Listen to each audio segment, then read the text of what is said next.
Hello aspirants, my name is Drishti Jain and I welcome you to the series of घटना सूत्र। मैं सबसे पहले अपना एक्सपीरियंस शेयर करती हूँ। मैं और मेरी यूपीएससी की दोस्ती काफ़ी पुरानी है।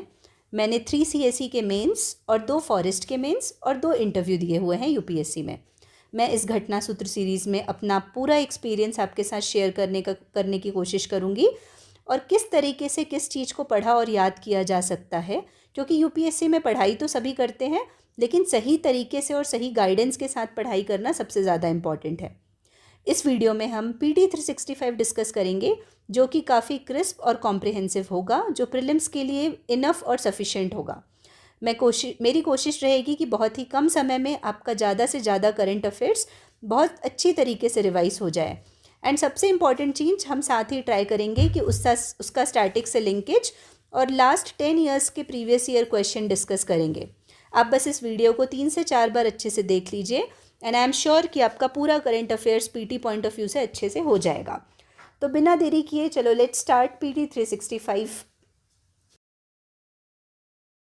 चलो इस वीडियो में हम स्टार्ट करेंगे जहाँ से हमने लास्ट वीडियो में एंड किया था और हम साथ ही साथ PYQs भी डिस्कस करते जाएंगे। तो यहाँ पे हमारा टॉपिक स्टार्ट होता है, दैट इज़ जियोथर्मल एनर्जी। जो जियोथर्मल एनर्जी न्यूज़ में क्यों है? Recently, geothermal power potential of 10,600 megawatt was identified in India. तो 10,600 मेगावाट का जियोथर्मल पोटेंशियल आइडेंटिफाई किया गया है इंडिया में। अब जियोथर्मल एनर्जी क्या है? ये रिन्यूएबल हीट एनर्जी है जो generated and stored in earth. This internal heat और thermal energy is generated from radioactive decay and continual heat loss from the earth's formation. तो अब क्या ये इंटरनल प्रोसेस है, रेडियो एक्टिविटी के कारण होता है। अब इसके डिसएडवांटेजेस क्या है, इशूज़ क्या क्या है? Possible land subsidence, high transportation charges of energy. तो लैंड सब्सिडेंस हो सकता है, हाई ट्रांसपोर्टेशन चार्जेस हैं। फिर possible release of toxic chemicals such as mercury, arsenic, boron और एंटीमनी। फिर अदर इश्यूज़ क्या है? Higher capital cost, techno economic viability, issue due to remote location. तो इन सब कारणों से इनको इशू हो सकता है। अब एक बार मैप देखिएगा, यहाँ पे क्या क्या है जियोथर्मल एनर्जी में। ऊपर लोकेशन में सबसे पहले पुगा वैली है, फिर मणिकरण है, फिर नॉर्थ ईस्ट हिमालय में कुछ कुछ लोकेशन है, फिर सुहाना बेल्ट है, फिर कैम्बे है, फिर तुवा है, फिर मुंबई है, फिर महानदी बेसिन में है, फिर यहाँ पे कोलकाता के पास है, फिर अग्नुगुंडाला है और यहाँ पे ये पूरा लिखा हुआ है कि कितने कितने इंपॉर्टेंट थर्मल स्प्रिंग्स हैं। फिर अब स्टेप्स क्या क्या लिया गया है इंडिया के द्वारा।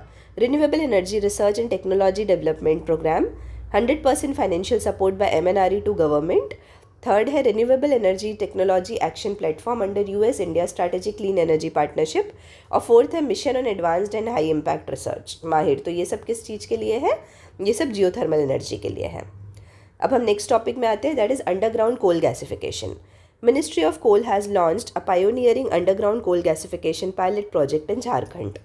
तो underground coal gasification project launch किया है झारखंड में मिनिस्ट्री ऑफ कोल ने।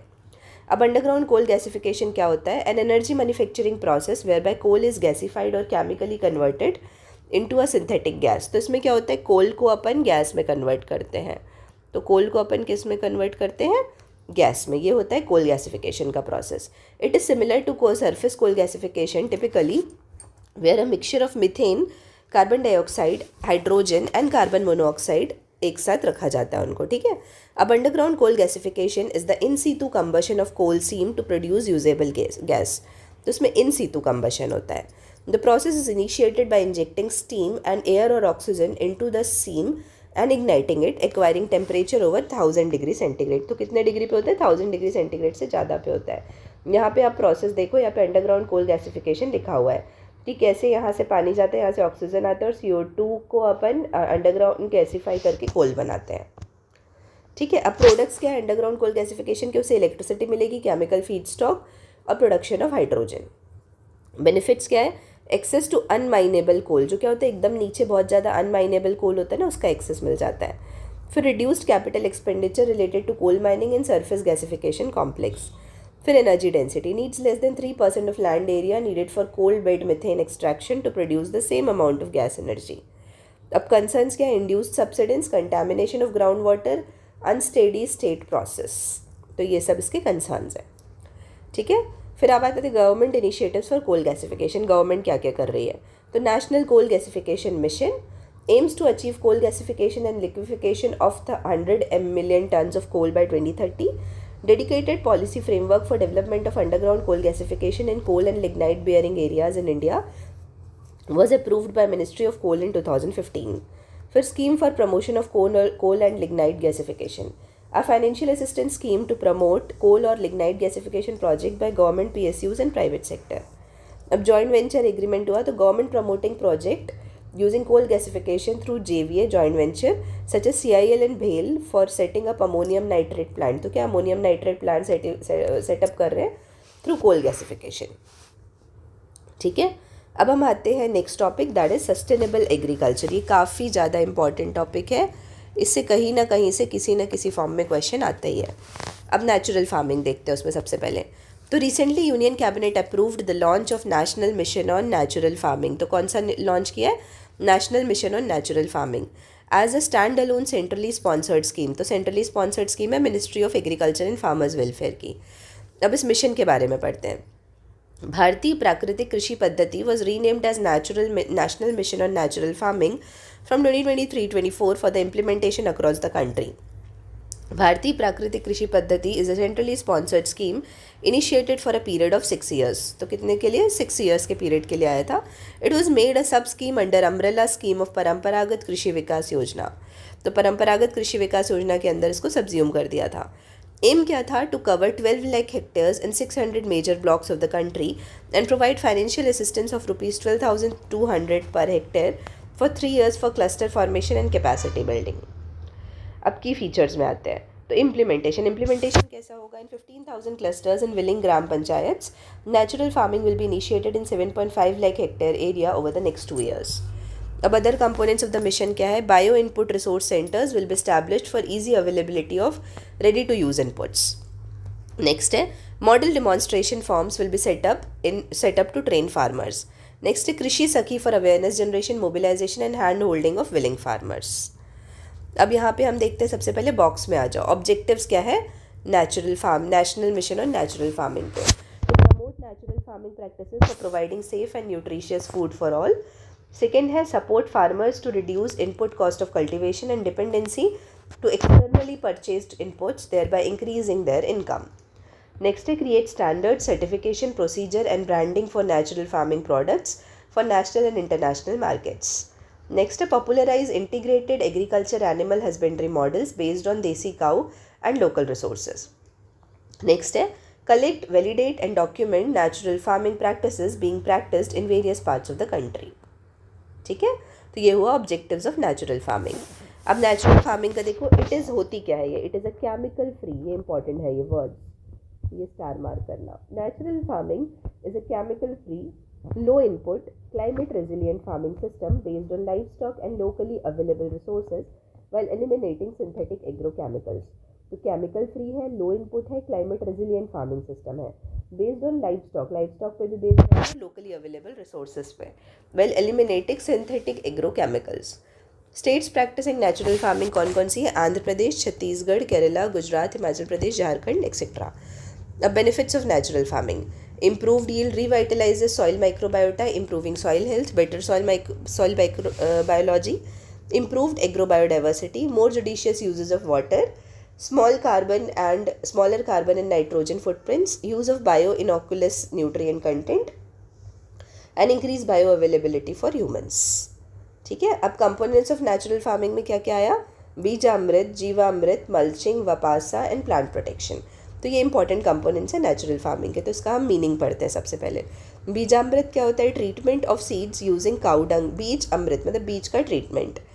Treating of seeds using cow dung, urine and lime based formulations. Jeevamrit में क्या है? Act as biostimulant, promoting activity of micro organisms in soil. Mulching में क्या है? Covering soil surface using live crops and straw. तो mulching में soil के ऊपर लाइव क्रॉप्स और स्ट्रॉ डाल देते हैं टू कंजर्व मॉइस्चर. वपासा में क्या है? Activating earth worms. तो अर्थ वॉर्म्स को एक्टिवेट करते हैं in the soil for water vapour condensation. अब आते हैं प्लांट प्रोटेक्शन. तो प्लांट प्रोटेक्शन में क्या होता है? Spraying biological concoctions to prevent pests, diseases and weed problems. ठीक है, अब यहाँ पे हम डिफरेंस देखेंगे. PYQ 2018 में आया हुआ है क्वेश्चन नंबर 7. अभी मैं एक और टैब खोलूँगी, वहाँ पे आपको विजिबल होगा. फिर 2020 में आया है क्वेश्चन नंबर 2 और 2021 का क्वेश्चन नंबर 2। ठीक है, question number 2, question number 7, this means the question which are visible in our sheet. UPSC का क्वेश्चन नंबर मैच नहीं करना है क्योंकि इसमें सेट अलग अलग होता है ना, ये अपन अपनी शीट के हिसाब से बात कर रहे हैं। उसके पहले हम देख लेते हैं ऑर्गेनिक और नेचुरल फार्मिंग का डिफरेंस। तो सिमिलैरिटीज़ क्या है? Both are non chemical systems of farming largely based on biomass management, rejuvenation of natural nutrients recycling, crop rotation and multiple cropping. तो ये सब चीज़ें उसमें होती है। अब डिफरेंसेस आ जाओ। तो ऑर्गेनिक फार्मिंग में पहले इनपुट देखते क्या क्राइटेरिया, और फिर दोनों का एक साथ देखते जाएंगे। इनपुट के हिसाब से ऑर्गेनिक फार्मिंग में क्या है? Involve of farm purchase organic and biological inputs. Natural farming में क्या है? No external inputs and use on farm inputs based on desi cow. अब इधर पैरामीटर सॉइल करेक्शन में क्या है? नीड बेस्ड सॉइल करेक्शन, मतलब जितना ज़रूरत होता है उतना अपन करते हैं। Need based soil correction through natural mind minerals. Natural farming में क्या होता है? यूज़ ऑफ कंपोस्ट और वर्मी कंपोस्ट। कंपोस्ट या वर्मी कंपोस्ट यूज़ करते हैं and minerals are not allowed. तो ये वाले में अपन सॉइल करेक्शन करते हैं, लेकिन नेचुरल फार्मिंग में use of compost, vermi compost and minerals are not allowed, तो यहाँ पे नहीं करते हैं। अब एग्रो प्रैक्टिसेस, तो requires practices like flowing, tilting, mixing of manures, weeding etcetera to be performed. और नेचुरल फार्मिंग में क्या होता है? Decomposition of organic matter by microbes and earthworms is encouraged on the soil surface, तो वहीं पे करते हैं। अब cost, natural farming organic farming क्या होता है? More expensive due to need of organic manure. मतलब अपन को भले केमिकल मैन्योर नहीं खरीद रहे बट ऑर्गेनिक मैन्योर तो खरीद रहे ना, तो पैसा लग रहा है, तो इसलिए ये एक्सपेंसिव है। नेचुरल फार्मिंग क्या है? रिलायंस ऑन लोकल बायोडाइवर्सिटी है, इसलिए लो कॉस्ट है। ठीक है, अब other initiatives to promote natural farming, तो क्या क्या इनिशिएटिव्स लिए गए हैं? National centre for management of agriculture extension MANAGE is a knowledge partner for documentation of best practices, digitalisation of success stories on natural farming. फिर national centre for organic and natural farming for promotion of chemical-free agricultural systems and development of certification program for natural farming. A national mission on sustainable agriculture, one of the 8 missions outlined under National Action Plan on Climate Change. A Pradhan Mantri Krishi Vikas Yojana, launched in 2015 to produce agricultural products free from chemicals and pesticide residues by adopting eco-friendly low-cost technologies. ठीक है, अब हम इसमें देखो PYQ देख लेते। 2018 का question number 7 और 20 और 21 का क्वेश्चन नंबर 2। ठीक है, तो देखो 2020 और 21, एक सेकेंड मैं निकालती हूँ। 20 और 21,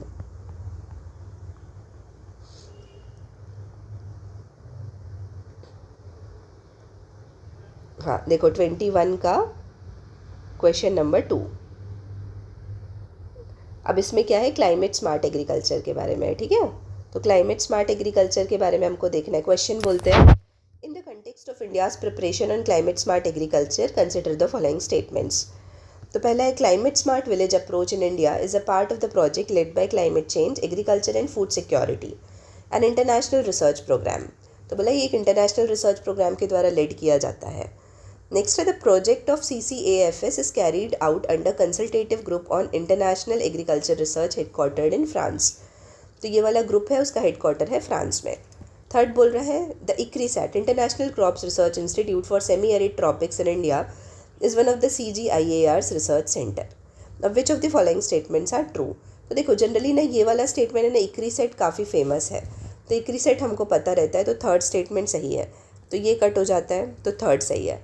उसके बाद ना फर्स्ट स्टेटमेंट है एकदम जनरल स्टेटमेंट लग रहा है, क्योंकि ये क्लाइमेट स्मार्ट विलेज है, ये इस बॉडी से रिलेटेड ही लग रहा है, climate change agriculture and food security, तो ये इसका पार्ट है, तो इसलिए फर्स्ट स्टेटमेंट भी सही है। अब सेकेंड है कि सेकेंड में देखो हेडक्वार्टर हो सकता है कि गलत कर दे, बट इस क्वेश्चन के हिसाब से हेडक्वार्टर भी सही है, तो अब ये एनालिसिस के लिए हो गया अपना इसमें कि 1, 2 और 3 इसके सब ऑप्शन सही है। ठीक है, अब क्वेश्चन नंबर 2020 के में आते हैं अपन। 20 का question number 2, what are the advantages of fertigation in agriculture? तो फर्टिगेशन का एग्रीकल्चर में क्या इंपॉर्टेंस है? तो सबसे पहले है controlling alkalinity of irrigation is possible, बोल रहा है एल्केलिनिटी को कंट्रोल कर सकते हैं हम। सेकेंड बोल रहा है efficient application of rock phosphate, efficient, ठीक है, rock phosphate and all other phosphatic fertilisers is possible. उसके बाद बोल रहा है increased availability of nutrients to plants is possible. फिर reduction of leaching of chemical nutrients is possible. Reduction in the leaching of chemical nutrients, मतलब excessive leaching ना हो जाए, उसको बचा सकता है, ये बोल रहा है। अब which of the following statements are correct. तो इसमें क्या है, देखो फर्टिगेशन होता है फर्टिलाइज़र, देखो मैं लिख देती हूँ एक बार, फर्टिलाइज़र प्लस एग्रीकल्चर, ठीक है, इन दोनों का मिक्सचर। तो मतलब आप फर्टिलाइज़र को एग्रीकल्चर में जब आप इरिगेशन कर रहे हो, एग्रीकल्चर में कौन सा वाला पार्ट, इरिगेशन वाला, तो हुआ ये फर्टिगेशन। तो इरिगेशन मतलब पानी के साथ साथ आप फर्टिलाइज़र को भेज दोगे। तो फर्स्ट पॉइंट तो एकदम सही है, थर्ड भी सही है, फोर्थ भी सही है। लेकिन सेकेंड में क्या इशू है कि रॉक फॉस्फेट और ऑल अदर फॉस्फेटिक फर्टिलाइज़र, तो क्या होता है, बहुत सारे जो फर्टिलाइज़र्स होते हैं ना वो ज़्यादा सॉलिड फॉर्म में होते हैं, तो सबको आप उस फॉर्म में नहीं भेज सकते, स्पेसिफिकली पूरे फॉस्फेटिक फर्टिलाइजर्स को नहीं भेज सकते। तो इसलिए सेकेंड स्टेटमेंट क्या हुआ, यहाँ पे गलत हो गया। तो अपना आंसर क्या हुआ, आंसर हो गया सी, दैट इज 1, 3 एंड 4। अब आते हैं हम 2018 के क्वेश्चन में। 2018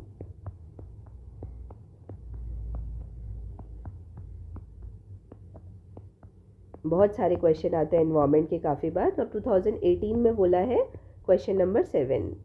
तो क्वेश्चन नंबर 7 में क्या है, 2018 में कंजर्वेशन एग्रीकल्चर के ऊपर है। तो एग्रीकल्चर पे ही क्वेश्चन है। With reference to the circumstances in Indian agriculture, the concept of conservation agriculture resume significance. Which of the following fall under conservation agriculture. तो बोल रहा है इनमें से कौन सी चीज़ें हैं जो कंजर्वेशन एग्रीकल्चर के अंदर आती है। तो सबसे पहले बोल रहा है अवॉइडिंग मोनोकल्चर प्रैक्टिसेस। दूसरा बोल रहा है अडॉप्टिंग, देखो जो क्वेश्चन जितना बड़ा होता है ना उसका आंसर उतना आसान होता है। तो आपको क्या करना है, जब भी बड़े क्वेश्चन आए ना तो उसमें से एक एक स्टेप को कट करते जाना है, मतलब एक एक ऑप्शन को सही या गलत मार्क करते जाना है। पहले पूरे ऑप्शन पढ़ लो, फिर जो ऑप्शन सही या गलत लग रहे हैं उसमें से एलिमिनेट करते जाओ। तो सबसे पहले कंजर्वेशन एग्रीकल्चर मतलब अपन को रिसोर्सेज को कंजर्व करना है। तो avoiding monoculture practices, adopting minimum tillage, avoiding the cultivation of plantation crops, using crop residues to cover soil surface, and adopting spatial and temporal crop sequencing and crop rotation। तो देखो एकदम सबसे apt तो क्या लग रहा है यहाँ पे कि क्रॉप रेसिड्यू को आप यूज़ करोगे सॉइल को कवर करने के लिए, तो फोर्थ सही करना है अपन को, तो ये वाला ऑप्शन कट हो गया। उसके बाद बोल रहा है adopting monoculture practices, avoiding monoculture practices, तो मतलब एक ही टाइप के वो नहीं लगाएंगे अपन, तो ये ठीक है, मान लेते हैं अपन। फिर नहीं उसी के जैसा, मतलब इसके जैसा सेम क्या है, avoiding the cultivation of plantation crop, तो आप प्लांटेशन क्रॉप को भी अवॉइड कर रहे हो। तो 1 और 3 सेम चीज़ हुआ, तो यदि वो आंसर में आएगा तो 1 और 3 साथ में आएगा, और नहीं आएगा तो कहीं भी नहीं आएगा। तो इसमें भी 1 और 3 साथ में है, इसमें 1 और 3 दोनों साथ में नहीं है, तो ये भी कट गया, ठीक है। अब 1 और 3 नहीं आएगा, तो अब इसमें दोनों नहीं है, तो अपना आप ऑप्शन हो गया अपने पास 2, 4, 5, ठीक है, ये आंसर हुआ। तो इसमें अपना क्या क्या आया, अवॉइडिंग अडॉप्टिंग मिनिमम टिलेज, उसके बाद आया क्रॉप रेसिड्यू जो हमने सेलेक्ट कर चुका था, और adopting spatial and temporal crop sequencing और क्रॉप रोटेशन, ठीक है। आई होप ये समझ आया होगा, ठीक है। उसके बाद अपन आगे बढ़ते हैं नेक्स्ट टॉपिक में, national paste surveillance system. Union Ministry of Agriculture has launched AI-based platform National Pest Surveillance System that will promote integrated pest management in India. About National Pest Surveillance System, aim क्या है, to reduce dependence of farmers on pesticide retailers and inculcate a scientific approach among them towards pest management. अब agencies involved, collaboration of Directorate of Plant Protection, Quarantine and Storage and ICAR National Research Center for Integrated Pest Management, तो यही agencies इसमें involve हैं, ठीक है। फिर key features, use of cutting edge technologies like artificial intelligence, machine learning, mobile app and web portal and expert advice. उसके बाद आते हैं इंटीग्रेटेड पेस्ट मैनेजमेंट के टॉपिक में। तो integrated pest management is eco friendly pest control method which emphasises on the use of biopesticides and pesticides of plant origin. तो ये है इंटीग्रेटेड पेस्ट मैनेजमेंट। तो अपन क्या कर रहे हैं, बायोपेस्टिसाइड भी यूज़ कर रहे हैं और पेस्टिसाइड ऑफ प्लांट ओरिजिन भी यूज़ कर रहे हैं। अब कंपोनेंट्स या मेथड्स ऑफ पेस्ट मैनेजमेंट क्या क्या है, तो कल्चरल पेस्ट कंट्रोल हो सकता है, फिजिकल और मैकेनिकल कंट्रोल हो सकता है, बायोलॉजिकल कंट्रोल हो सकता है और केमिकल कंट्रोल हो सकता है। अब कल्चरल पेस्ट कंट्रोल में क्या है, मेथड्स आप यूज़ करोगे क्रॉप रोटेशन, फैलोइंग, हार्वेस्टिंग, ये सब। उसके बाद फिजिकल और मैकेनिकल में आप क्या यूज़ करोगे, फिजिकल मेथड्स यूज़ करोगे, यूज़ ऑफ मैकेनिकल मेथड्स और techniques like hand picking paste, insects based on their behaviour. अब बायोलॉजिकल में क्या होता है, augmentation and conservation of natural paste enemies like insect predators, parasitic nematodes और fungi, ये सब का ऑगमेंटेशन करते हो। केमिकल कंट्रोल में क्या होता है, use of pesticides is the last resort when other methods fail, तो जब अदर मेथड फेल हो जाते हैं तो लास्ट रिजॉर्ट बचता है। Food waste index, United Nations environment, अभी आ जाता अपना ये वाला टॉपिक यहाँ पे अपन ने खत्म किया, नेशनल पेस्ट सर्विलियंस सिस्टम, ठीक है। अब आते हैं अपन food waste index. United Nations environment Programme UNEP ने लॉन्च किया है फूड वेस्ट इंडेक्स, तो इसमें ना बेसिकली रिपोर्ट ही काम की होती है, तो किसके साथ, with WRAP, waste and resources action programme. तो United Nations environment Programme launched food waste index report with WRAP, waste and resources action programme. अब फूड वेस्ट इंडेक्स क्या होता है, tracks global and national generation of food and inedible parts wasted at retail and consumer, household and food service levels, तो ये wastage को मैंने देखता है। It supports the goal of two indicators of SDG 12.3 which is to be achieved by 2030 and SDG 12.3.1A and 12.3.1B। तो अभी देख लेते हैं SDG 12.3.1A और B क्या है। तो इधर आता है फूड लॉस इंडेक्स, इधर आता है फूड वेस्ट इंडेक्स। तो फूड लॉस इंडेक्स में अपन क्या मेजर करते हैं, reduce food losses along production and supply chains including post harvest losses, और इसका कस्टोडियन है FAO, पोस्ट हार्वेस्ट को भी देखता है। अब फूड वेस्ट इंडेक्स, तो half per capita global food waste at retail and consumer level, और ये यूएनईपी देखता है। तो अभी हम जो रिपोर्ट पढ़े वो फूड वेस्ट इंडेक्स की पढ़े यूएनईपी के द्वारा। अब की फाइंडिंग्स क्या है, households across all continents wasted over 1 billion meals a day in 2022। Food waste generates an estimated 8 to 10% of the global greenhouse gas emissions. फिर WRAP के बारे में पढ़ेंगे, ये जो ऑर्गेनाइजेशन है, it is a climate action NGO established in United Kingdom in 2000, working to tackle the causes of climate crisis and give the planet a sustainable future. Suggestions for reducing food waste through collaborative approach. अब क्या क्या suggestion है, तो सबसे पहला है systematic action through public private partnership model, example Courtauld commitment 2030 UK and Australian food pact. Next है establish a road map for delivery plan targeting priority areas और हॉटस्पॉट्स ऑफ वेस्ट। अब आते हैं other sustainable practices and news. तो सबसे पहले para cropping system, ये important है, ठीक है, न्यू टर्म है, न्यू टर्म। तो conservation agriculture practice in Odisha, अभी हमने कंजर्वेशन एग्रीकल्चर का पढ़ा एक option, is reportedly dwindling in recent days. अब पैरा क्रॉपिंग सिस्टम क्या होता है, it is a relay method of sowing with short duration pulses and oil seeds which are broadcast in standing crop of rice approximately 2 weeks before its harvest. तो क्या होता है, rice लगा रहता है, जैसे ये राइस के रोज़ लगे हुए हैं, ठीक है, standing crop which are broadcast in standing crops of rice 2 weeks before the harvest. तो शॉर्ट ड्यूरेशन है, तो यहाँ पे अपन पल्सेस वगैरह स्प्रेड कर देते हैं। Does not allow intervention such as tillage, मतलब डज नॉट अलाउ, तो टिलेज नहीं करना है, वीडिंग नहीं करना है, इरीगेशन नहीं करना है, फर्टिलाइजर का एप्लीकेशन नहीं करना है। बेनिफिट्स क्या होता था, maximise land use efficiency, boost farmers income. अब एरियाज ऑफ प्रैक्टिस कहाँ करते थे, Bihar, eastern Uttar Pradesh, West Bengal, Chhattisgarh and Orissa, ठीक है। अब हम नेक्स्ट टॉपिक पढ़ेंगे, green manuring, distribution of green manure, dhaincha, ये इंपॉर्टेंट है, ये पूछ सकता है ढायंचा क्या है, has recently been commenced in Tamil Nadu. Green manuring क्या है, growing of plants belonging to leguminous family, तो लेग्यूमिनस फैमिली के प्लांट्स को ग्रो करना है, incorporating them into soil after sufficient growth. तो क्या करते हो आप, प्लांट्स जो लेग्यूमिनस फैमिली के उनको उगा लेते हो और फिर उसके बाद सॉइल में उनको ला देते हो वापस जब उनका सफिशिएंट ग्रोथ हो जाए। Generally grown as green manuring crops in India, dhaincha is used for feeding life stock in soil improvement. Significance क्या है, improve soil structure, increases water holding capacity and decreases soil loss by erosion, reduces weed proliferation and helps reclamation of alkaline soils. It adds organic matter to the soil and stimulates activity of microorganisms. ठीक है, I hope समझ आया होगा। अब integrated nutrient management क्या होता है, तो recently experiments conducted by the Indian Council of Agriculture Research reveal that integrated nutrient management maintains soil fertility. अब इंटीग्रेटेड न्यूट्रिएंट मैनेजमेंट क्या होता है, it refers to the maintenance of soil fertility and plant nutrient supply at the optimum level for sustaining desired productivity through optimization of benefits from all possible sources of organic, inorganic and biological components in the integrated manner. Significance क्या है, enhanced soil fertility and health, sustainable crop production, food security etc. अब government initiatives क्या के लिए गए हैं इसको promote करने के लिए, परंपरागत Krishi Vikas Yojana, mission organic value chain development in north eastern India, market development assistance to promote organic fertilisers, और PM PRANAM to promote sustainable and balanced use of fertilisers. ठीक है, तो ये सब स्टेप्स लिए गए। अब हम पढ़ेंगे next topic, that is miscellaneous में illegal sand mining. Recently, Supreme Court sought report by Directorate of Enforcement on illegal sand mining in Tamil Nadu. अब सैंड रिसोर्स क्या होता है ये पढ़ेंगे। Sand is the second most exploited natural resource in the world after water. ठीक है, एक second ना, हम इसका पहले ये पढ़ लेंगे, फिर एक सैंड से रिलेटेड क्वेश्चन आया है वो हम देखते हैं। तो sand is the second most exploited natural resource in the world after water as per the United Nations environment programme. अब मेन सोर्सेज क्या है, रिवर से आता है, river bed and flood plain, lakes and reservoir से आता है, और कोस्टल और मरीन सैंड होता है।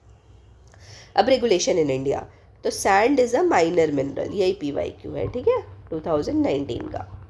Sand is a mineral under MMDR act 1957, mines and minerals development and regulation act.